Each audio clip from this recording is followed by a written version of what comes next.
Може? Добро, благодарам. Ви благодарам, представник на МАПАС, за образложението. Прво сакам да истакнам дека давам поддршка на намалувањето на процентот од 0,8 на 0,7 на процентот кој што го плаќаат друштвата за осигурување. Меѓутоа, кога вака, и тоа би со тоа би помислиле дека можеби расходите ќе ги намалите оваа година, меѓутоа кога ќе се погледне целосниот финансиски извештај што овде сте го дале, скоро да нема ставка каде што се намалени расходите. Освен една за 1% ми се чини намалување, другите се или се задржуваат исти како 2022 или се зголемени. Или еве на пример по ставки 33% повисоки расходи за потрошни материјали. Гориво, канцелариски материјали, ситен инвентар се извинувам, поради зголемени цени на горивото. 71% повисоки расходи за потрошена енергија и комунални услуги. Добро е, тоа ќе го разбереме.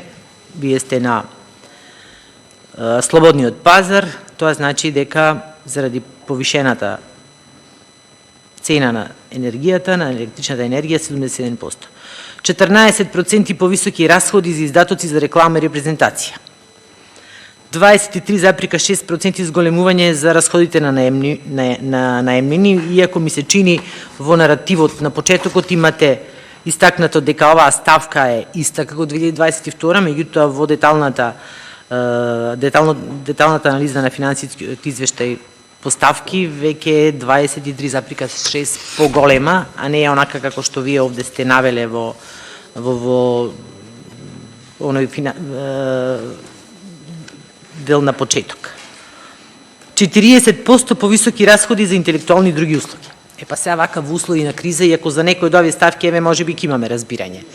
Значително се повисоки цените на горивата, веќе 80% е поскапо горивото, електричната енергија исто така, можеме еве да имаме некој разбирање, меѓутоа 40% повисоки расходи за интелектуални и други услуги во услови кога треба да се вклопите во она што го бара владата.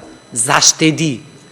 Овде во еден дел каде што имате намера да градите фотоволтаици на зградата, викате одите по препораките на владата, па затоа еве ќе одиме со обновливи извори енергија. Па требало да одите по препораките на владата да се штеди по сите ставки. 17% зголемување на ставката останати други расходи. 250% повисоки расходи за градежни објекти.